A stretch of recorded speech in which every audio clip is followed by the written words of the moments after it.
In the late 17th century, the world witnessed a monumental conflict that would forever alter the balance of power in Europe. The Great Turkish War, a clash between the mighty Ottoman Empire and a coalition of European states, marked a decisive turning point in history. It all began in the summer of 1683.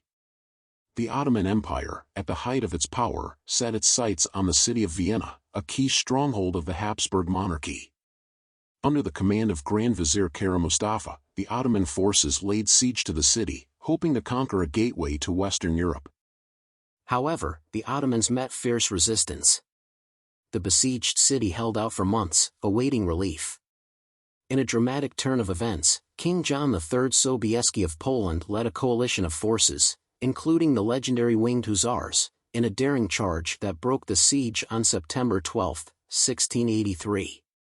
This victory not only saved Vienna but also galvanized European powers against the Ottoman threat. The aftermath of the siege saw the formation of the Holy League, an alliance of the Habsburg monarchy, the Polish-Lithuanian Commonwealth, the Republic of Venice, and the Tsardom of Russia. Together, they launched a series of campaigns against the Ottoman Empire, seeking to push back its influence in Europe. The Great Turkish War was the culmination of a series of Ottoman expansions and conflicts that had been simmering for decades. Throughout the 17th century, the Ottomans had been engaged in numerous wars with European powers, including conflicts in Hungary, the Mediterranean, and the Balkans. These wars were part of the empire's broader strategy to expand its territories and influence. The empire's leadership, particularly under the ambitious Grand Vizier Kara Mustafa, sought to capitalize on perceived European disunity. The Ottomans believed that by seizing Vienna, they could strike a decisive blow to Christian Europe and secure a strategic foothold for further expansion. This ambition was fueled by a combination of political, economic, and religious motivations, setting the stage for a conflict that would engulf the continent. Religion played a crucial role in the Great Turkish War, both as a motivator and a unifying force. For the Ottoman Empire, the war was framed as a jihad, or holy struggle, against the Christian powers of Europe. The empire's leaders and soldiers saw themselves as defenders of Islam, seeking to expand Dar al-Islam, the realm of Islam, and uphold the empire's role as a protector of the faith. On the other side, the Holy League's members viewed the conflict as a crusade against the Turkish threat. The war was portrayed as a defense of Christendom, with religious leaders and monarchs rallying their populations around the cause. Pope Innocent XI, in particular, was instrumental in mobilizing support for the Holy League, framing the war as a battle between Christianity and Islam. This religious fervor galvanized both sides, intensifying the conflict's brutality and resolve. The Great Turkish War was not only a clash of empires but also a battleground for technological and tactical innovations. Both sides employed the latest advancements in military engineering, artillery, and fortifications. The Ottomans, known for their formidable siege tactics, utilized massive cannons and innovative trench systems during their campaigns. The European powers, meanwhile, adapted their strategies to counter the Ottoman threat. The Habsburgs and their allies developed new fortification designs, such as star forts, which proved more resistant to artillery bombardment. The Holy League also benefited from improved logistics and communication, enabling more coordinated and efficient military operations across vast distances. Naval warfare played a significant role as well, particularly in the Mediterranean. The Venetian Navy, a key member of the Holy League, achieved several victories against the Ottoman fleet, disrupting supply lines and securing key maritime routes. These technological and tactical developments not only influenced the course of the war but also left a lasting impact on European and Ottoman military practices. The conclusion of the Great Turkish War was formalized in the Treaty of Karlowitz, signed on January 26, 1699.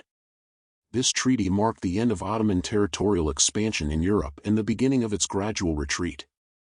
The Ottomans ceded significant territories, including Hungary, Transylvania, and parts of Croatia, to the Habsburgs, Podolia to Poland, and parts of Dalmatia to Venice. The war and its aftermath left the Ottoman Empire weakened and exposed to internal and external pressures. It marked the beginning of a slow decline that would continue over the next 2 centuries, culminating in the empire's eventual dissolution in the early 20th century. For Europe, the war represented a unifying moment and a step towards greater cooperation among its nations, setting the stage for the complex geopolitics of the modern era. As with all great conflicts, the human cost of the Great Turkish War was immense and often tragic. The prolonged warfare left a trail of devastation across the lands it touched, from the Hungarian plains to the shores of the Adriatic. Cities and villages were razed, and fertile lands were left barren. The disruption of trade routes and agriculture led to widespread famine and disease, exacerbating the suffering of civilian populations. Hundreds of thousands of soldiers and civilians lost their lives during the conflict. For those who survived, the war left deep scars. In the Ottoman Empire, the loss of territory and prestige led to social and economic upheaval. In Europe, the war contributed to shifting populations and the displacement of people. The movement of refugees and prisoners of war reshaped the demographics of many regions, while the return of soldiers brought tales of distant lands and cultures, influencing European society and culture. In the aftermath, both sides faced the challenge of rebuilding. The Ottoman Empire struggled with internal reforms, attempting to modernize and adapt to a changing world order. In Europe, the victors celebrated their triumph but also confronted the need for reconstruction and reconciliation. The war had changed the geopolitical landscape, but it also left a legacy of destruction and loss that would take generations to heal. The legacy of the Great Turkish War is complex and multifaceted. It was a conflict driven by ambition, religion, and the clash of civilizations, but it also highlighted the resilience and adaptability of those who lived through it. The war's outcome reshaped borders and altered the balance of power, setting the stage for future conflicts and alliances. Even today, the echoes of this war can be felt in the cultural and political relationships between Europe and the regions once controlled by the Ottoman Empire. Behind the battles and sieges of the Great Turkish War lay a shadowy world of diplomacy and espionage. As armies clashed on the battlefields, diplomats and spies worked tirelessly behind the scenes, negotiating alliances, gathering intelligence, and influencing the course of the conflict. The European powers, keenly aware of the importance of unity, engaged in complex diplomatic maneuvering. The Habsburgs, Venice, and Poland had to reconcile their differing interests to present a united front against the Ottoman Empire. The Pope played a crucial role in this, using his influence to mediate disputes and encourage cooperation among the Catholic states. Espionage was another critical aspect of the war. Both sides employed networks of spies and informants to gather information about troop movements, military plans, and political developments. The Ottomans, for instance, used a combination of traditional espionage and informers within European courts. Conversely, the Holy League's intelligence network was instrumental in countering Ottoman strategies, particularly during key moments like the Siege of Vienna. These covert operations often influenced major decisions and outcomes. Secret correspondence revealed hidden motives and alliances, while coded messages were deciphered to uncover enemy plans. The world of diplomacy and espionage added a layer of intrigue to the war, demonstrating that not all battles are fought with swords and cannons.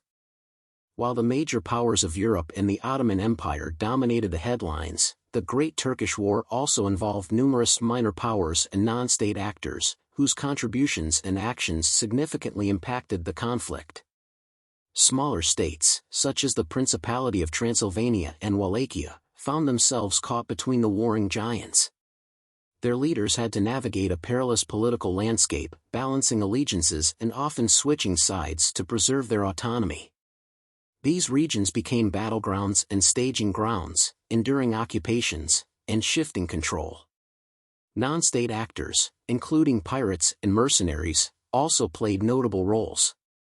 The Mediterranean, a crucial theater of war, saw an increase in piracy, as privateers and corsairs aligned with either the Ottomans or the Holy League, disrupting trade and supply lines.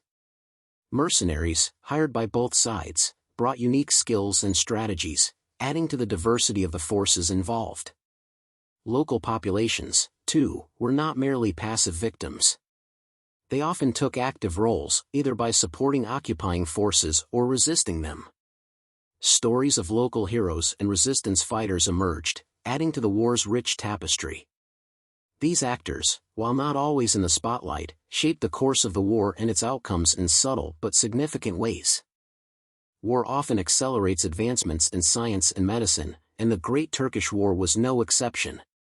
The conflict spurred innovations and developments that would have lasting effects on these fields. On the battlefield, the need to treat a large number of wounded soldiers led to improvements in medical practices and the establishment of more organized and efficient field hospitals. Surgeons and physicians experimented with new techniques for treating injuries, particularly those caused by gunpowder weapons. The war's high casualty rate also led to advances in amputation procedures and post-surgical care, as doctors sought to reduce infection and improve recovery rates. Beyond the battlefield, the war prompted a broader exchange of scientific knowledge. As European and Ottoman scholars interacted, there was a notable transfer of ideas and technologies.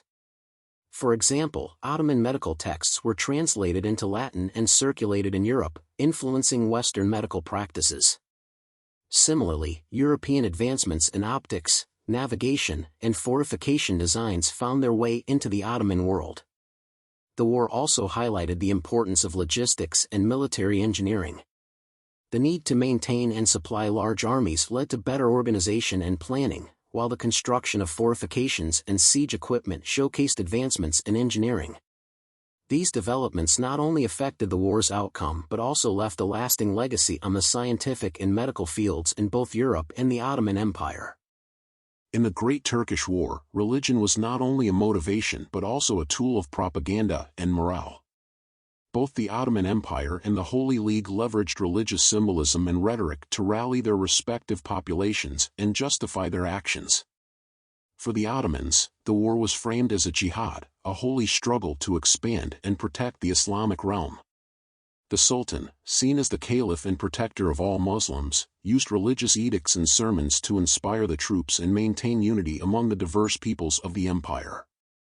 Islamic scholars and clerics played a significant role in legitimizing the war effort, emphasizing the religious duty to fight against the infidels. On the other hand, the Holy League portrayed the war as a crusade, a divine mission to defend Christendom from the Ottoman threat. Pope Innocent XI, a key figure in mobilizing Christian Europe, issued calls for a united front, invoking the memory of earlier crusades. Churches and monasteries across Europe became centers for recruitment and fundraising, while religious processions and prayers sought to bolster public support. Propaganda played a crucial role in both camps. Leaflets, paintings, and even theater performances depicted the war in stark religious terms, with heroes and villains clearly defined. The use of religious iconography, such as the cross and the crescent, served to galvanize public sentiment and dehumanize the enemy. This interplay of religion and propaganda was vital in maintaining morale and encouraging participation in the war effort. The Great Turkish War had profound economic implications, both for the warring states and the broader region. The conflict disrupted traditional trade routes and markets, leading to economic hardships and shifts in commercial practices. For the Ottoman Empire, the war was a considerable financial burden. The need to supply and maintain a large standing army, as well as the costs associated with prolonged sieges and military campaigns, strained the empire's treasury. The Ottomans relied heavily on taxes, tributes from vassal states, and the spoils of war to fund their military efforts. However, the loss of territories and the disruption of trade, particularly in the Mediterranean, severely impacted their economic base. The Holy League, meanwhile, faced its own economic challenges. The war effort required significant resources, including funding for mercenaries, weaponry, and supplies. European states had to increase taxes, borrow funds, and, in some cases, debase their currencies to finance the war. The economic strain was felt across society, from the nobility to commoners, as the demands of the war economy took precedence over other economic activities. The war also led to economic innovation. The need to equip large armies spurred advancements in manufacturing, particularly in the production of arms and armor. Moreover, the blockade of Ottoman ports by Venetian and other European navies forced the Ottomans to seek new trade routes and partners, which had long-term effects on global commerce. The conclusion of the war brought both relief and new challenges. While some regions experienced economic recovery, others faced devastation and a long road to rebuilding. The shifting balance of power also altered trade patterns and economic alliances, setting the stage for future economic developments in the region. Despite the violence and turmoil, the Great Turkish War was a period of significant cultural exchange and influence. The prolonged contact between the Ottoman Empire and the European powers led to a fascinating blend of artistic, literary, and architectural traditions. The war facilitated the exchange of ideas and aesthetics between East and West. European artists and writers were captivated by Ottoman culture, leading to a wave of Orientalism in European art and literature. This fascination with the exotic East was reflected in the works of painters, playwrights, and poets who depicted scenes of Ottoman life, often romanticized and idealized. Similarly, Ottoman society was influenced by European styles and technologies. The influx of European goods and ideas, particularly in the aftermath of the war, led to changes in fashion, architecture, and even culinary tastes within the Ottoman Empire. The adoption of certain European military and administrative practices also marked a significant cultural shift. The architectural legacy of the war can be seen in the numerous fortifications and buildings that still stand today, blending Ottoman and European styles. The construction of churches, mosques, and public buildings during this period often featured a mix of elements from both cultures, symbolizing the complex interplay of conflict and coexistence. Cultural artifacts from this era, such as manuscripts, paintings, and musical compositions, continue to be studied and admired, offering a window into a time of great upheaval and change. The legacy of the Great Turkish War is not just one of conflict but also of cultural fusion and exchange, leaving an indelible mark on the history and heritage of both Europe and the former Ottoman territories. Thank you for watching our exploration of the Great Turkish War. If you enjoyed this video, please give it a like. If we reach 10 likes, we'll release the next tomorrow, diving even deeper into history. Don't forget to subscribe to Historical Chronicles for daily historical content and hit the notification bell so you never miss an update. Share your thoughts in the comments below and tell us what you'd like to see next. See you in the next video.